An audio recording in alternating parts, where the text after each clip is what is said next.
After 2 days off following their Game 2 win, the Hurricanes are back to take on the New Jersey Devils in Game 3 in Newark.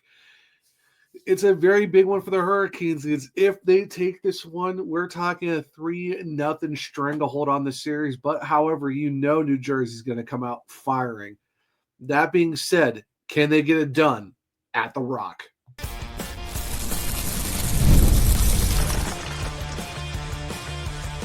Your Locked On Hurricanes, your daily podcast on the Carolina Hurricanes. Part of the Locked On Podcast Network, your team every day. Welcome to a Friday edition of Locked On Hurricanes, your team every day, part of the Locked On Podcast Network. Thank you to the Everydayer for making this your first listen of the day. 5 days a week, Monday through Friday, talking everything but Carolina Hurricanes. I'm your host, Zach Martin. I'm the credentialed Carolina Hurricanes beat writer over at the Hockey Writers, also the co-host of the Surgecast, which is a weekly Carolina Hurricanes podcast, along with all of my duties here at Locked On Hurricanes. Got a fabulous Friday edition of the pod as we get to look at the storylines going into Game 3. What are kind of the big things to watch out for in terms of just everything that's been going on in this series after 2 games? What are the possible lines looking like for Game 3 as the Hurricanes practice on Thursday at Lenovo Center before leaving that afternoon to go to New Jersey? And then, all that being said, what are going to be the keys to the game for the Hurricanes to get a Game 3 victory in New Jersey? But before we jump into all of that today's episode is brought to you by Gametime. Download the Gametime app, create an account, and use code LOCKEDONNHL for $20 off your first purchase. Now, the Carolina Hurricanes are up 2-0 in the series after getting their first 2 at home. And looking at some numbers of what series have been like, you look at teams who have won Game 2 to go up 2-0 in the series, and if they are the home team, how about 264-34 in terms of the record of being able to go and get it done in that instance of winning an entire series. Now, the thing that's very interesting to this is if you are up 2-0 and you go and win the series in 4, there's 92 wins there overall. If it goes to Game 5, it's about 86. And you can see so on and so forth. But if the Carolina Hurricanes go in there and take care of business, then it gives them a greater opportunity to go win it in 4 or 5, especially since they're now up 2-0. And like I said, the overall record, how about 264-34 when it comes to all of that? So this should be very interesting how this is going to go out. So if you're the Carolina Hurricanes, you're kind of feeling pretty good about yourself in terms of how all that's going to play out. So it should be very, very interesting. So you got to look and see how they're going to do in that instance, but that's something to keep an eye on for sure. And for the Carolina Hurricanes, you're looking at a team who's up 2-0 on the series. You outscored the other opponents 7-2 in 2 games. You're playing very well. And now you go to New Jersey looking to put a stranglehold on this series, because right now, if you put yourself in a spot where you already have pressure on the Devils, you are up 2-0 on them right now. Yeah, it was a little bit of a slower start for Game 2, but you came out and did what you needed to do. You got the win. That's all that really mattered. They don't ask how many. You put in 3, you won the game. And the big thing is if you go in there and win Game 3, now, like I said, you have a stranglehold in the series. Now you're putting more pressure on those guys to kind of survive in a do-or-die Game 4. And even, by chance you somehow lose Game 3, you're still in control of the series because all you need to do is win 2 more. Because it's going to be very tough for the New Jersey Devils to win 4 of the next 5 to take care of the series. So it's going to make things very, very interesting of how this is going to play out. But if you're Carolina, you have to be feeling pretty good about yourself to where you're at right now. And it's just one of those things where you just have to do your job, and that's all that really matters. And like I said, you look at the storyline of Jordan Martinook absolutely torching the Devils since round 2 of 2023. I'm talking 7 consecutive playoff games with a point, at least 4 goals, 9 assists for 13 points in 7 games. Talking about being in fuego when it comes to playing the Devils. The Devil came down to Georgia, but that instance, it came down to North Carolina and Jordan Martin gave him what's what. But it's going to be, like I said, it's going to be like it's an interesting series overall when you look at how, even with the Hurricanes getting punched in the mouth, game 2, they still came back and did their thing, locked it in, and found a way to win that game. And that's kind of one of the big things for the Hurricanes looking into that, is that it's a team that, regardless of a slow start, found a way to win. And that's what's kind of a big storyline for the series, is the fact that they've come out and played their game. As long as they stick to their structure, had a hot start in game 1, absolutely rolled the Devils. Had a slower start game 2, kind of figured it out and still won the game. So that is, like I said, now that puts all the pressure on the Devils, because like even if they got to the Hurricanes first, Carolina still found a way to lock it in. So now you're putting all the pressure in New Jersey, who is 19-17-4 at home. So they are a team that's, from what I've been told by a couple different guys who cover the New Jersey Devils, their home record is very, it makes them wonder. It makes them wonder how the Devils are going to do in a series like this, where you're already have pressure on your back to go and take care of business at home after you just lost the first 2 on the road. So despite the Hurricanes having a road record of 16-21-4, they could take advantage of a team that's not really, they're 2 games above 500 at home, but something not to write home about. So that could be a good thing for the Hurricanes. Like, hey, they might catch a team who's kind of struggling at home and not having a home record like the Hurricanes do when you've gone, 131 games at home during the regular season. So that definitely will help out the Hurricanes as well.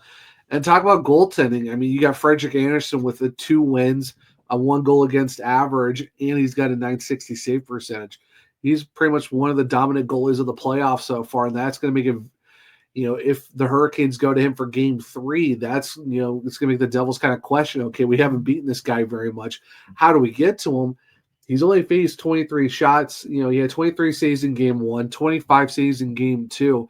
It's not like, maybe the volume has gone up a little bit more in game 2, but it was only like 2 extra shots just because of more high dangers rather than perimeters from game 1 to game 2. But even then, it's like you're not really working Frederik Andersen that much. So that kind of helps the Hurricanes out too, because, they've been kind of going, they've been flip-flopping back and forth. But now you've gone 2 games into the series. Now you have 2 days off coming into Friday's game. So Andersen's rested. If Andersen's rested and the Hurricanes feel really good about where they're at with him in net again, if they want to go with him, then I would not be surprised if you go with Frederik Andersen, because, it's another consecutive start. He hasn't done that since the 24 playoffs. So you've talked about almost a full year in between of him having to go in consecutive starts. But the way he's been playing, like I said, you would like to go with Piotr. You would think you go to Piotr for game 3 because you don't want to sit him for too long, but maybe he's a game 4 starter. If it's either a win or a loss in game 3, I think you might see Piotr for game 4. But if you go with Frederik Andersen in game 3, that's still putting you in a good spot then, because the Devils have had a hard time cracking him. And if he keeps up with how he's been playing, for him shutting the door and keeping the team in it and giving them that ease of like, okay, we can still do our jobs, but, make his job easy too, but we don't have to be super tight. I think that's going to help out the Hurricanes too. So a lot of storylines of just how Jordan Martin's been in the series so far, how Frederik Andersen's been playing so far in the series as well. Despite your road record in the regular season, of course, it doesn't matter in the playoffs, but you're going up against New Jersey, who had an okay home record. So that should be very interesting. And like I said, now you're up 2-0. You won both games at home. You do have the numbers on your side per paper wise of that home, home loss of, hey, you've won this many games. This is what you're looking at in terms of, the record of, if you're up 2-0 and both of them were at home, this is where you're kind of looking at when you look at winning game 4 or game 5 or 6 or however that plays out. But there's a lot coming into this game for the Hurricanes and even the Devils. Like I said, New Jersey's got a lot of pressure on them, because if they drop 3-0, they're in trouble. Now they got to fight for their lives every single night. And if Carolina takes game 3, now you have a stranglehold. Now you're putting all the pressure on them to kind of capitalize. even if you somehow lose game 3, you're still in control of the series. So this should be very interesting going into game 3 on Friday against the New Jersey Devils. Now, those are the storylines, but what are the potential lines that we could see in game 3 for the Carolina Hurricanes? Well, stick around and we'll talk about that here in a second on a Friday edition of Locked On Hurricanes. Did you know your Fire TV is also an Xbox? Turn any TV into your gaming and entertainment hub with Fire Stick TV 4K devices. No console required. Just grab your pair controller, subscribe or sign to Xbox Game Pass Ultimate with EA Play included, and you're ready to play.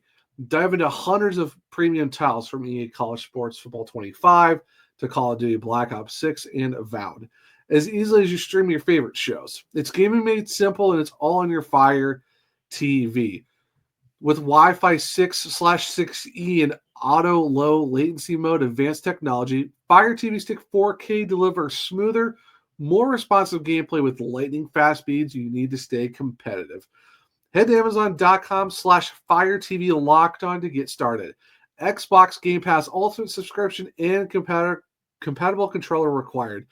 Available on select devices, including the Fire TV Stick 4K, which is the second gen, Fire TV Stick 4K Max, which is first and second gen, and then Fire TV Cube, which is the third gen.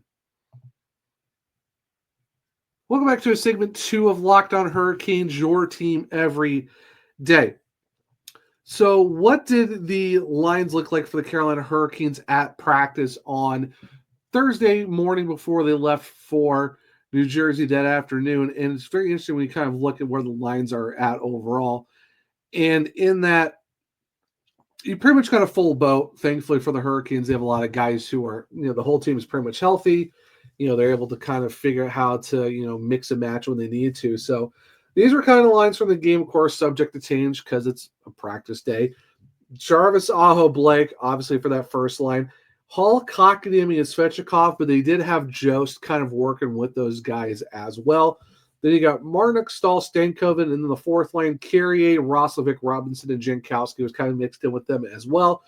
Then you got Slavin Burns, Orlov, Sheffield, Gostisbehere, Walker, and then the extra defensive pair of Nikishin and Stillman. And then you have, of course, the goalies of Anderson, Kochekov, and Kaisev. Now, of course, as I always put it, and of course Walt Ruffins even said it too, don't look at the netminder in the starter's crease, and doing it in air quotes, on a non-game day. Of course, that's subject to change, so that's kind of what you're looking at, but that's where the goalies and the lines are kind of set up. Now, per Walt Ruff, Rod Burnmore did say don't expect any changes. They might roll with the same lineup again. Most likely, the only possible switch I can see in this one is maybe they bring in Jankowski, maybe you take out Roslovic. Nothing against Rosie, but if you're going to the Prudential Center or the Rock and you're not going to get last change, you're going to look for certain matchups, you're looking for a more defensive style type of game if you really need to go there. I think Jankowski would bring that. So maybe you throw him into the fourth line center. You take Roslovic out, then you look, okay, how are the power plays and all that stuff going to change? You easily can just find a way to replace Roslovic, who's on the second power play unit. You can throw someone in there and just kind of give a little extra help or an extra boost somewhere. I mean, there's a bunch of guys on the roster you could throw into that second power play unit, but at least it gives you another defensive forward in Jankowski, and plus his chemistry with Robinson has been really good since he joined the Hurricanes on March 7th. I guess another thing against Rosie, but if you have to go into a more, hey, we got last change, we need more of a defensive sound at center who can win us some faceoffs and all that, Jankowski would be the guy to come in, and that would make sense, and just give Roslovic the day off and see how you are going into game 4. Defense-wise, nothing's going to change. Those have been the defensive pairings pretty much all season. That's just how it's going to be.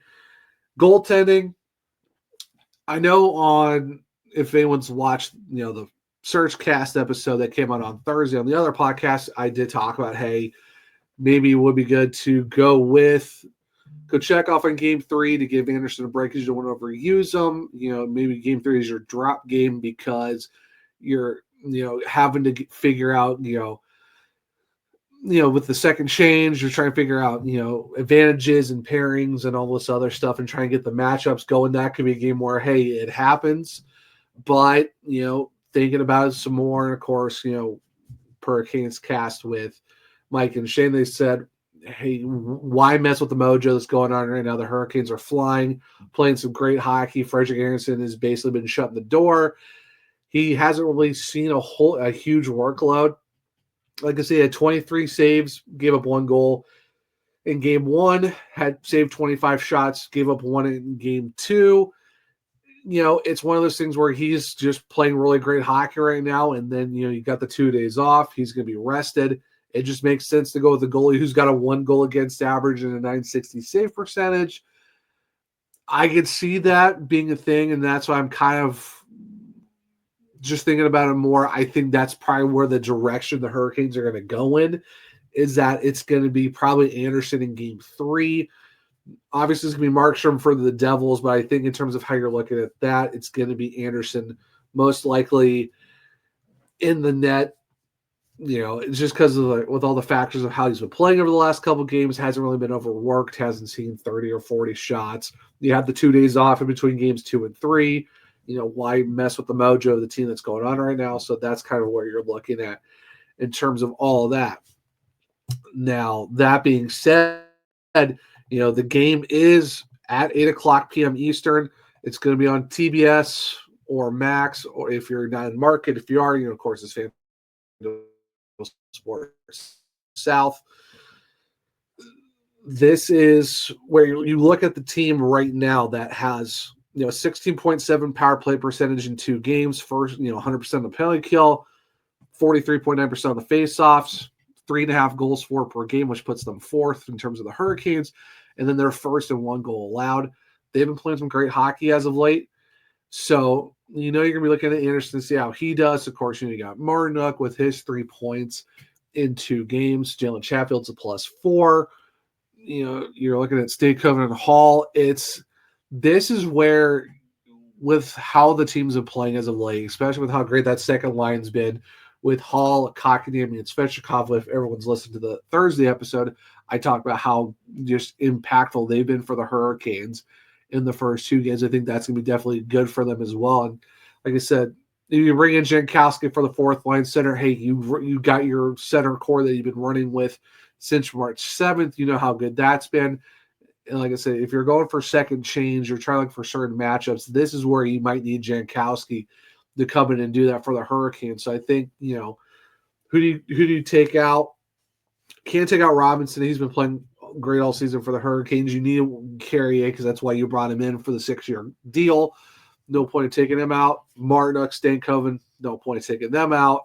Hall and Svetch, Aho, and Blake. It's just, if you're looking at a guy that is going to be an odd man out for this type of game, for a game 3 where the Devils are going to come out flying, you're going to put a lot of pressure on the Hurricanes, and you might have to do those certain matchups. And that's the one good thing about the Hurricanes, is their depth is so good. I think that's why you look to Jankowski and be like, hey, we're going to need you just for more of a matchup defensive style game that we might have to play in game 3.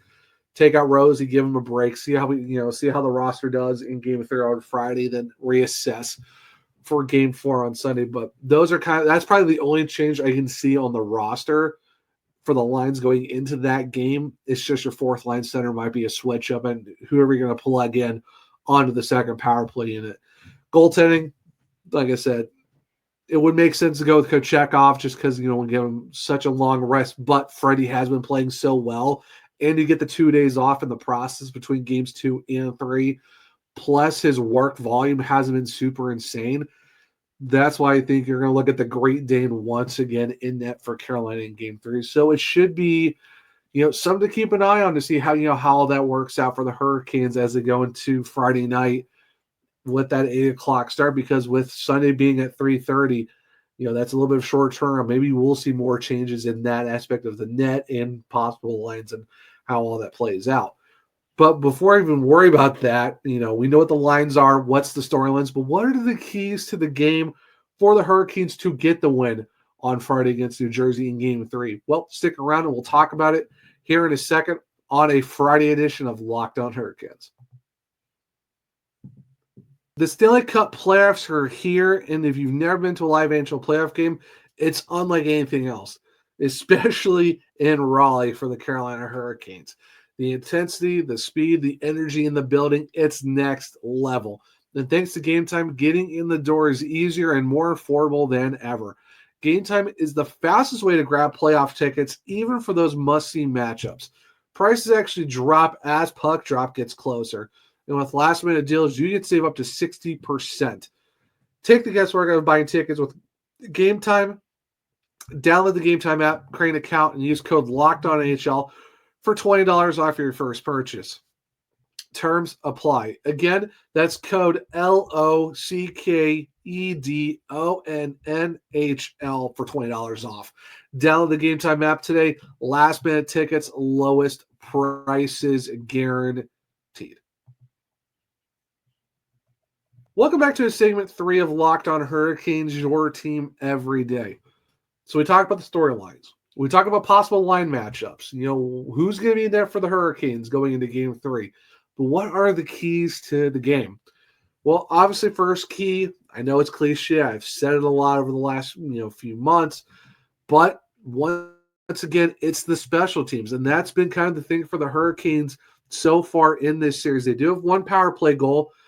However, they are, in terms of all playoff teams, ranked 11th at 16.7%.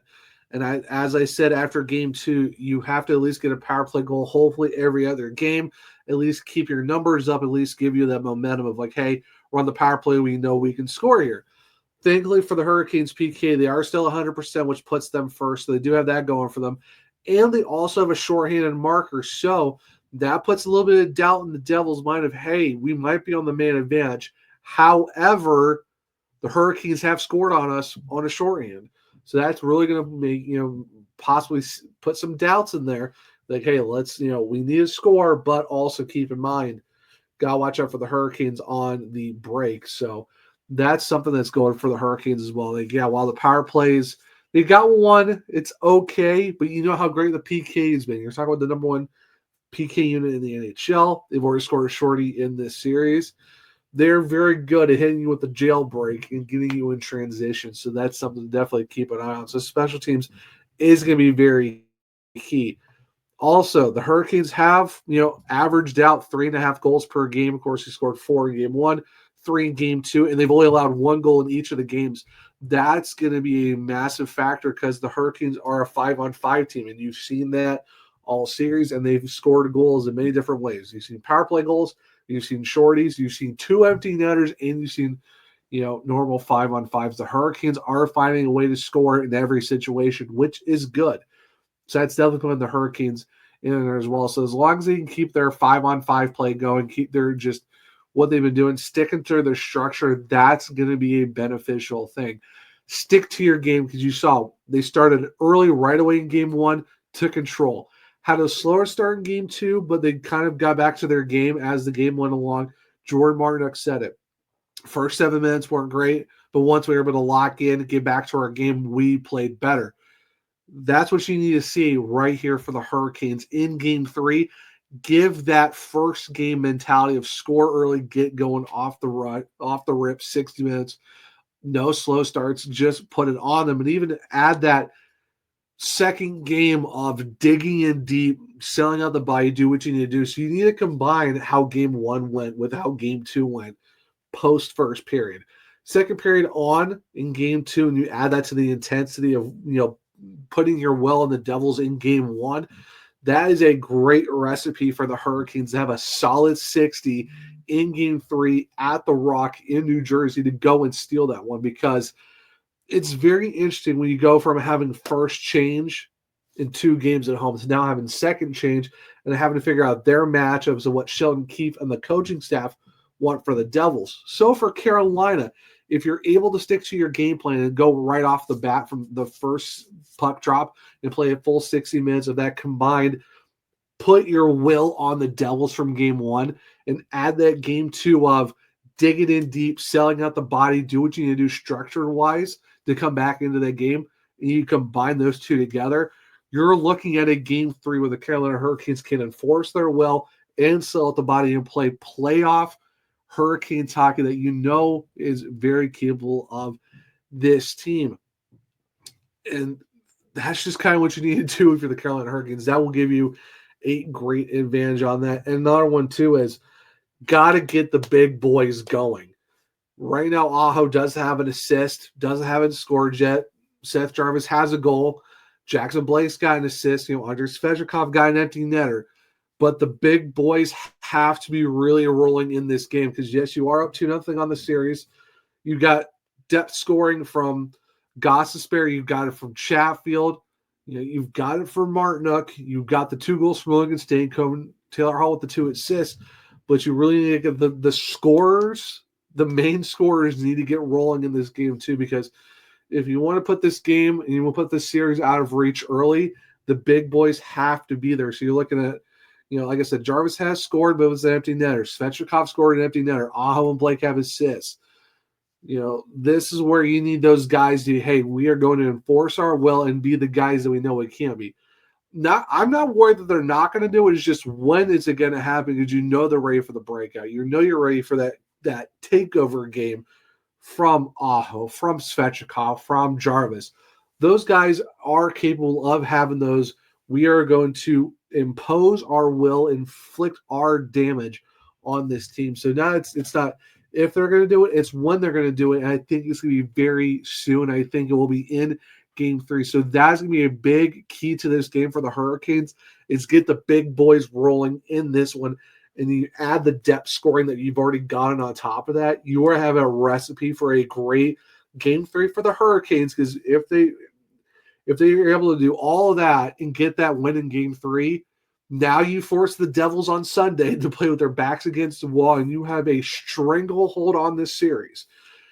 Win or lose Game 4, if you win it, great. You swept them, done and done with. If you win Game 3 but lose Game 4, you come back to Carolina for Game 5 next Tuesday, that's fine. You're going to get this sucker done sooner rather than later. So just go and push your will.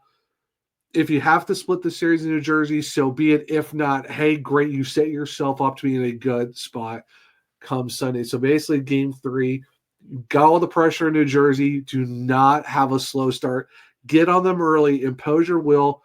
Get your play style working right away, and you're going to set yourself up for a great Game 3. And hopefully you're walking away with a 3-0 series lead and having the Devils with their backs against the wall for Game 4 on Sunday. But it's going to be electric up there in New Jersey for Game 3 because there's a lot of pressure on the Devils, and the Carolina Hurricanes are right now in control of their own destiny. But, guys, that will be a Friday edition of Locked On Hurricanes. Thank you for being your first listen. Your second listen, I want you to check out Locked On NHL Game Day. Every game, every night until a Stanley Cup champion is crowned. Get local analysis on a national scale. Find NHL Game Night on Locked On NHL on YouTube or wherever you listen to podcasts. If you want to keep up with me, I'm at OneShoeZach on X. The podcast is @LO_Hurricanes.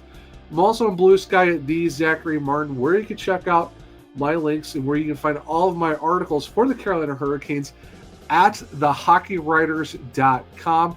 Also, if you want to check out my other podcast, well, it's the Searchcast on all podcast platforms and on YouTube. For Locked On Hurricanes, well, you can find it on Google, Apple, iHeartRadio, wherever you listen to your podcast. Make sure to follow, subscribe, leave a 5-star rating and review because I might just read it on the show. For YouTube, well, it's Locked On Hurricanes. Subscribe, hit the bell notification so you don't miss the show. Hit the thumbs up so let me know if you like the show as well. Share with all other Keenex to become everydayers just like you. But hope everyone enjoyed the Friday edition of Locked On Hurricanes. Enjoy your Friday. Have fun watching your Hurricanes in Game 3 against the New Jersey Devils. And until next time, as always, let's go Canes.